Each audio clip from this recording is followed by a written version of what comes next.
If anyone has to take over for Captain Anderson, I'm glad it's you. I'm not sure about having non-humans on our ship, though. We're all on the same team here, Presley. With all due respect, sir, that's what they said about Nihilus. Look how that turned out. Speak freely, Presley. I want to know if you have a problem with non-humans. It's not that, Commander. Humanity has always handled its own problems. Saren attacked one of our colonies. We should be the ones to stop him. We don't need their help. Some people think asking for help is a sign of weakness. That's just being stupid and stubborn. No matter how strong you are, allies can make you stronger. I guess so. Maybe I'm just stuck in the old ways of thinking. But don't worry, Commander. This won't be a problem.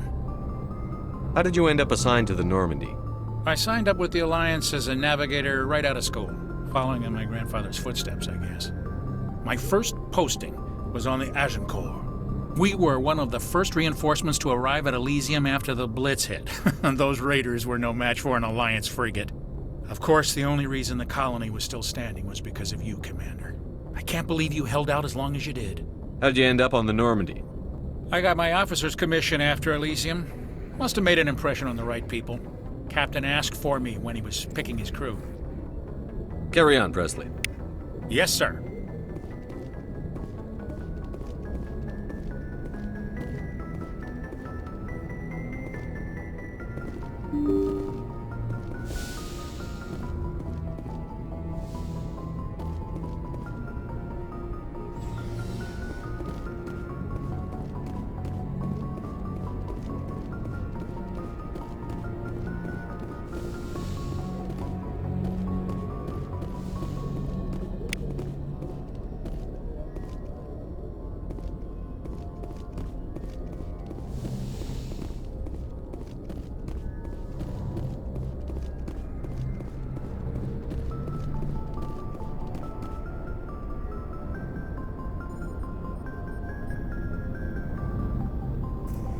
Anything you need, Commander? What's your opinion on the last mission? I don't see how we could have done things any better. At least not without getting to Eden Prime sooner. And we were on the scene faster than any other Alliance ship could have been. Just trying to get a sense of where the crew's at. Thoughts? I've wasted enough of your time for now, Commander. We'll have time for personal debriefings later. We'll talk another time, Lieutenant. Commander?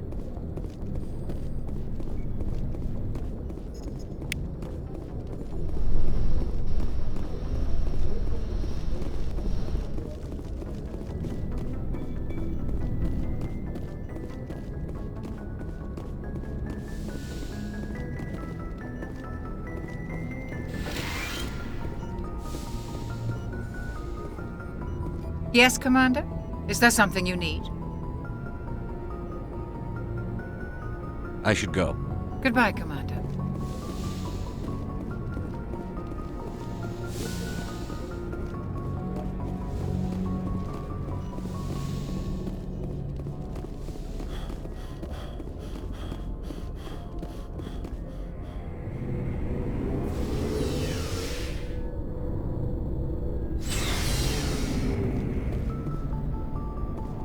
Looking for supplies? What are licenses? Why do you need them? Many of the best licenses are hard to get, but they're well worth the cost if you can find them. Let's see what you've got. You bet, Commander.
Looking for supplies? Let's see.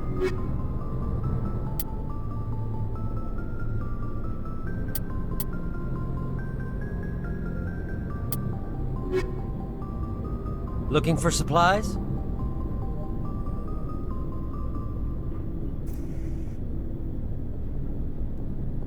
Let's see what you've got. You bet, Commander.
Looking for supplies?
Looking for supplies?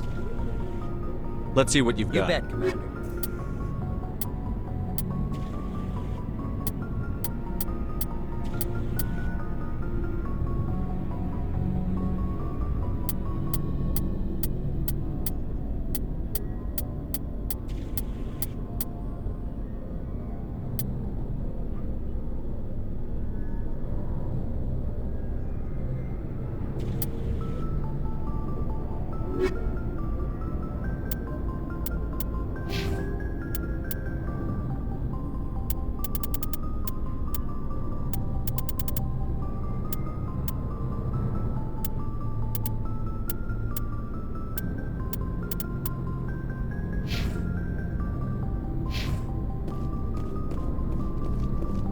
Thanks for bringing me on board, Commander.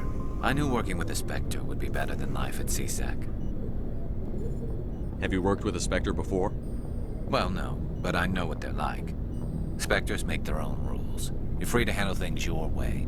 At CSEC, you're buried by rules. The damn bureaucrats are always on your back.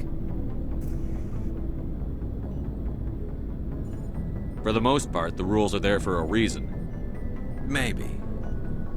But sometimes it feels like the rules are only there to stop me from doing my work. If I'm trying to take down a suspect, it shouldn't matter how I do it, as long as I do it. But CSEC wants it done their way. Protocol and procedure come first. That's why I left. So you just quit because you didn't like the way they do things? There's more to it than that.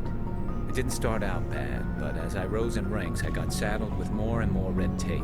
CSEC's handling of Saren was typical. I just couldn't take it anymore. I hate leaving. I hope you made the right choice. I'd hate for you to regret it later. Well, that's sort of why I teamed up with you. It's a chance for me to get off the Citadel, see how things are done outside CSEC. Either way, I plan to make the most of this. And without CSEC headquarters looking over my shoulder, well, maybe I can get the job done my way for a change.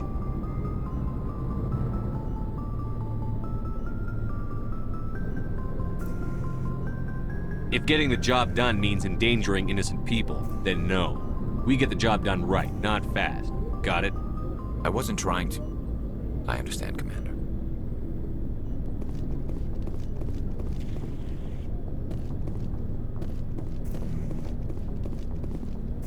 Commander?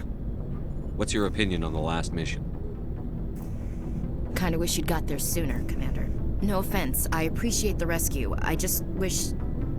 You wish we'd been able to save the rest of your unit. Yes, sir. If I had been more alert, we wouldn't have been cut down by an ambush.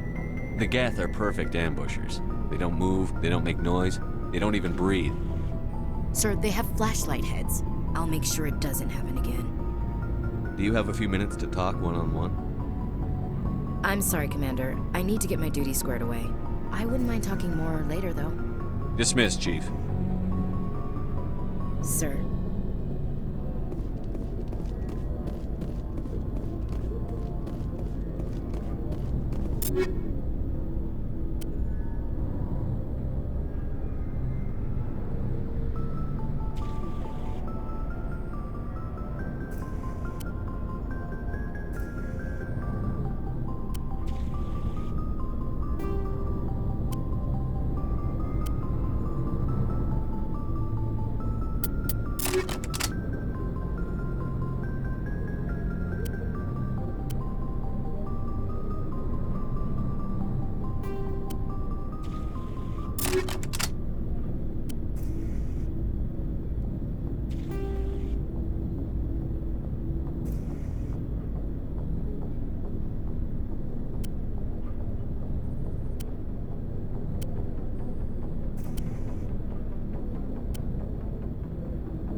Nice ship you've got, Shepard. What can I do for you? What's your story, Rex? There's no story. Go ask the Quarian if you want stories. You Krogan lived for centuries. Don't tell me you haven't had a few interesting adventures. Well, there was this one time the Turians almost wiped out our entire race. That was fun. I heard about that. You know, they almost did the same to us. It's not the same. It seems pretty much the same to me. So your people were infected with a genetic mutation? An infection that makes only a few in 1,000 children survive birth? And I suppose it's destroying your entire species? I suppose it isn't all the same. I don't expect you to understand, but don't compare humanity's fate with the Krogan. Sorry, Rex. I wasn't trying to get you upset. Your ignorance doesn't upset me, Shepard. As for the Krogan, I gave up on them long ago. The genophage infected us, but it's not what's killing us. Are your people really dying? We're sure not getting any stronger. We're too spread out. None of us are interested in staying in our own system. Lots of species have left their homes and prospered. But they go to colonize new worlds. We're not settlers. We're warriors. We want to fight. So we leave. Hire ourselves out. And most of us never go back. What can you tell me about the genophage? Ask the Solarians if you want details. They made it. All I know, it makes breeding nearly impossible. Thousands die in stillbirth, and most never get that far. Every Krogan is infected, every one. And no one's rushing to find a cure. Why don't the Krogan try to find a cure? When was the last time you saw a Krogan scientist? You ask a Krogan, would he rather find a cure for the genophage or fight for credits? He'll choose fighting every time. It's just who we are, Shepard. I can't change that. Nobody can. So long, Rex. Shepard.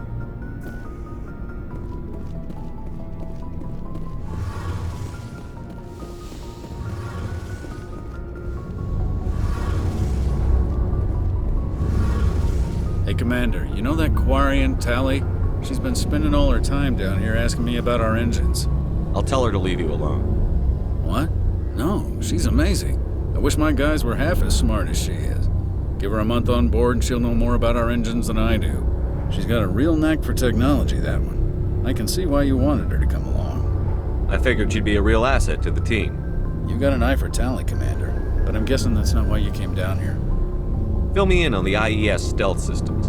How does it work exactly? You can't hide a ship out in space. They emit too much heat and radiation. Too easy for sensors to pick them up, unless you find a way to capture those emissions.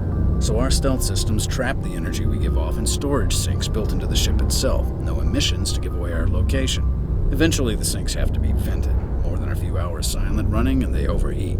Cook us inside our own hull. There's no way for anyone to detect us? A visual scan can still pick us up. Anyone looking out a window can see us plain as day. But you have to be pretty close to get an actual visual out in space. Most vessels rely on scanners. As long as the stealth systems are engaged, they can't see us. Not unless we accelerate to FTL speeds. Why doesn't it work with faster-than-light travel? Cranking up to FTL blue shifts our emissions, pushes them into frequencies too high to capture in the sinks. As soon as we make the jump, it's like setting off a flare. Sensors can pick up our location whenever we enter or exit FTL flight, but for short-range missions, our stealth systems are amazing, and we've got the only one. Where else have you served, Adams? If you name a class of Alliance ship, I've probably served on it. Everything from dreadnoughts and carriers right down to frigates like the Normandy. My last assignment was on the Tokyo, only a cruiser, but she was a good ship. Couldn't hold a candle to the Normandy, though. I want to know more about the Normandy. She's the best ship I've ever served on, probably the fastest vessel ever designed. And she's the only one using the new Tantalus drive core. What's so special about the Tantalus drive core? Proportionally, it's about twice the size of any other vessel. Not only are we faster, we can run at FTL speeds longer before we have to discharge the core. Carry on, Adams. Aye, aye, Commander. Your ship's amazing, Shepard. I've never seen a drive core like this before.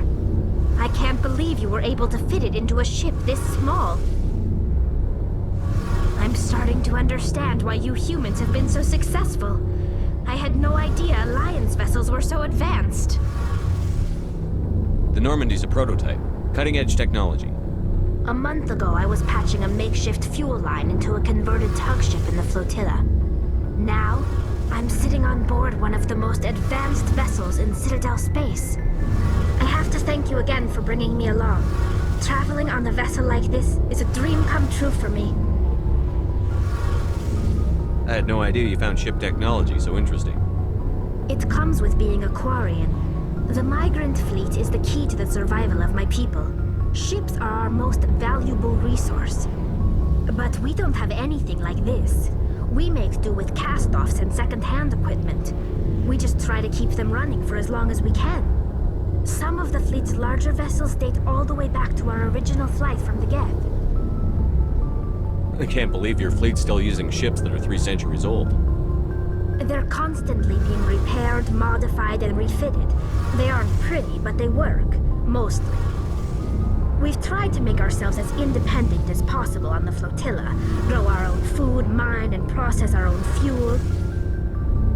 But some things we just can't make on our own. A patch to maintain the hull integrity requires raw materials we just don't have. That's why our pilgrimages are so important. Tell me about your people. Our lives aren't easy.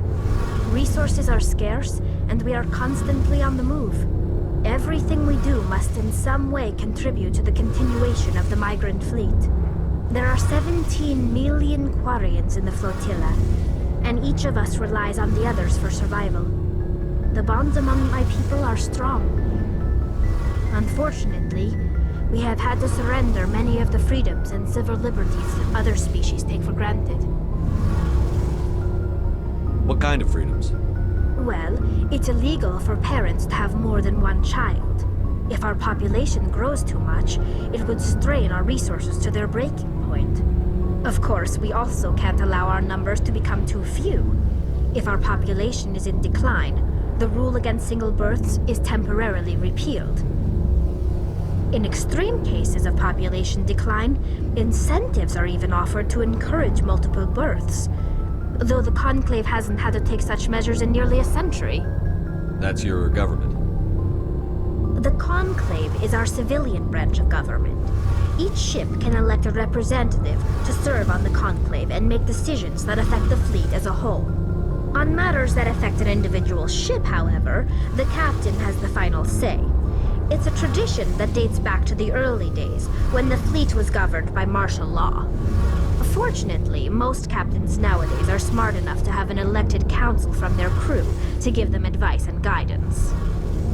So the ultimate power rests with elected officials. In practice, the Conclave and the respective council for each ship tend to set the rules that govern our daily lives.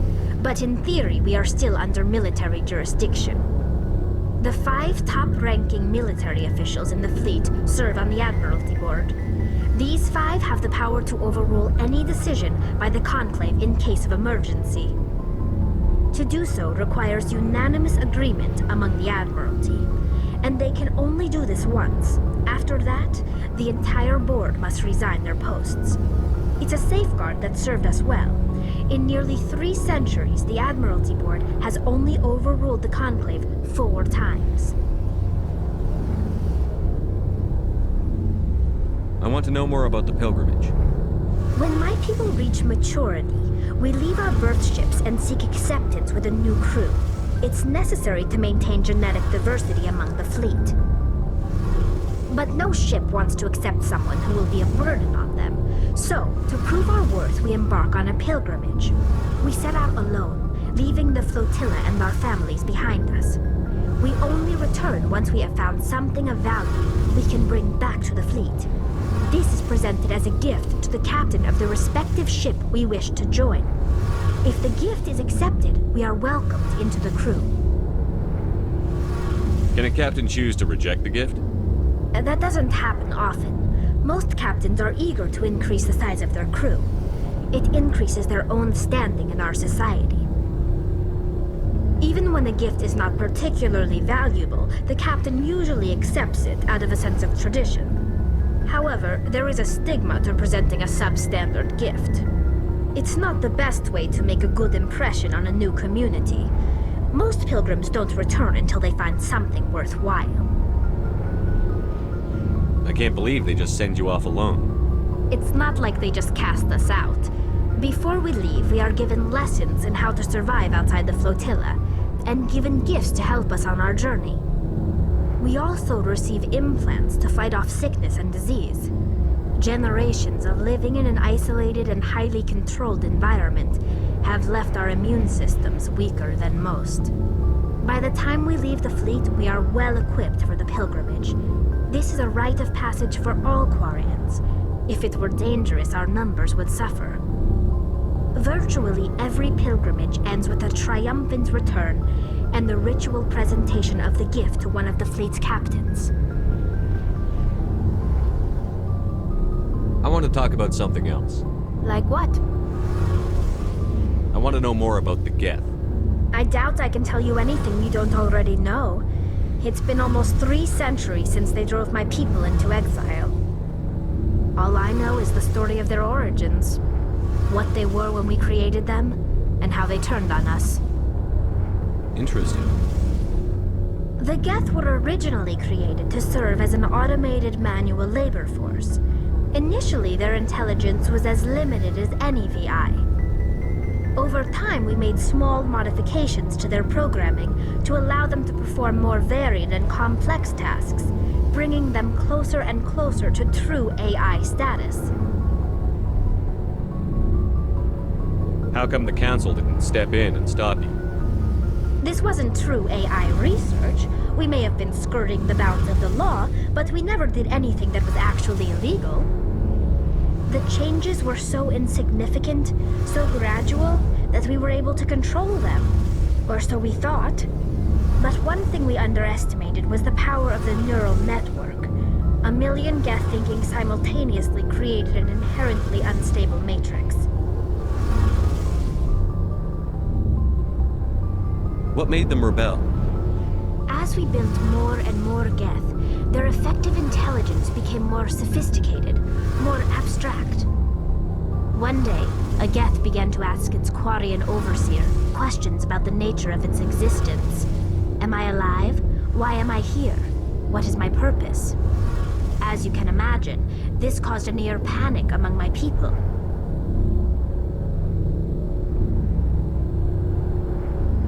I don't see what's so bad about those questions. The Geth were created to engage in mundane, repetitive, or dangerous manual labor. That's fine for machines, but it won't satisfy a sentient being for long. The Geth were showing signs of rudimentary self-awareness and independent thought. If the Geth were intelligent, then we were essentially using them as slaves. It was inevitable the newly sentient Geth would rebel against their situation. We knew they would rise up against us, so we acted first. A general order went out across all Quarian-controlled systems to permanently deactivate all Geth. The Geth responded to this order violently. You can't blame them for fighting for their survival. We had no other choice. The Geth were already on the verge of revolution. By acting quickly, we had a chance to end the war before it began. The hope was that most of the Geth would still be little more than machines, incapable of organized resistance. But they had progressed much further than anyone anticipated. The war was long and bloody. Millions upon millions of Quarians died at their hands. In the end, we were forced to flee our own homeworld. We feared the Geth would pursue us, but they never came beyond the Veil. Now we drift through space, exile searching for a way to reclaim what was once ours. It's hard to feel sorry for you. Your ancestors tried to wipe out another species. We made a mistake when we created the Geth in the first place, but we did not make a mistake when we went to war against them. If we had not acted, they would have wiped us out. They're a synthetic life form. They have no use for organics. None. Why do you think they cut themselves off from the rest of the galaxy? Why do you think they've killed every organic being who's ever tried to contact them?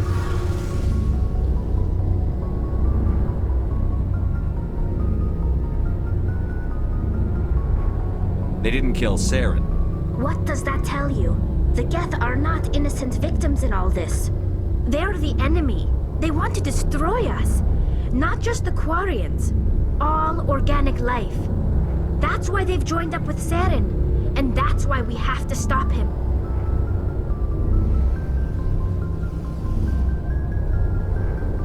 I should go. See you later.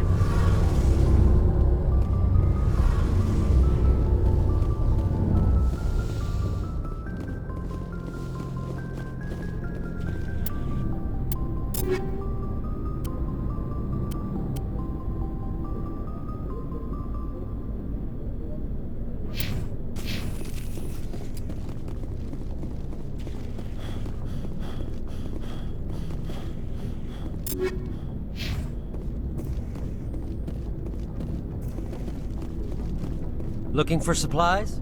Let's see what you've You got. bet, Commander.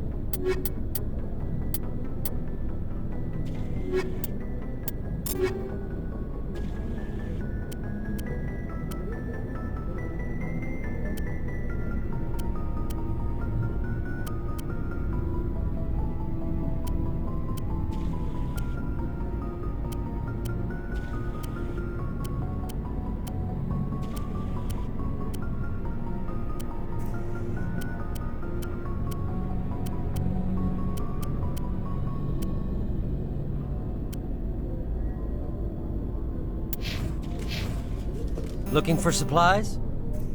Let's see what You you've bet, got. Commander.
Intruders! Kill the hostage!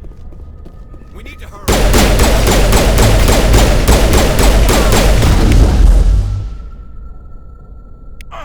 I'll kill you!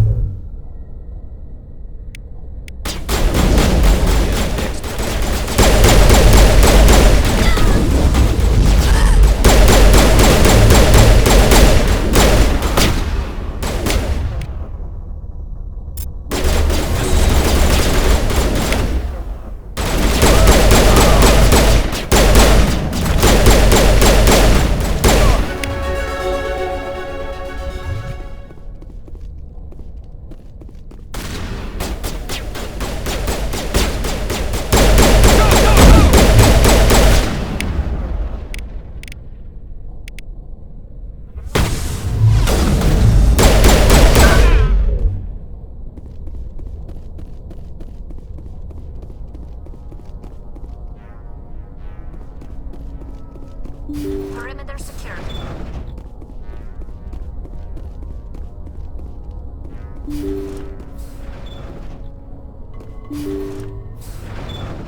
See how it is? You write letters and everyone ignores you. Force is the only thing people appreciate.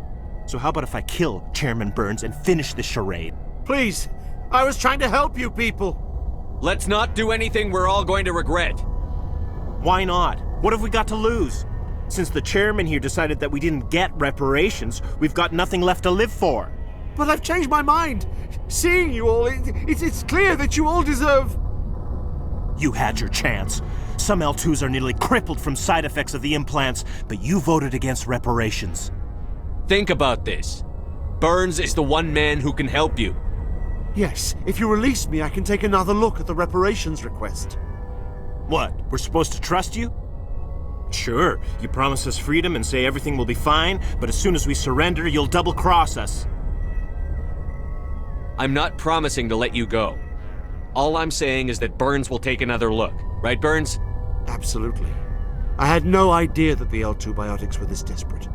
If I'd known, the reparations will come. For whatever it's worth. I promise that.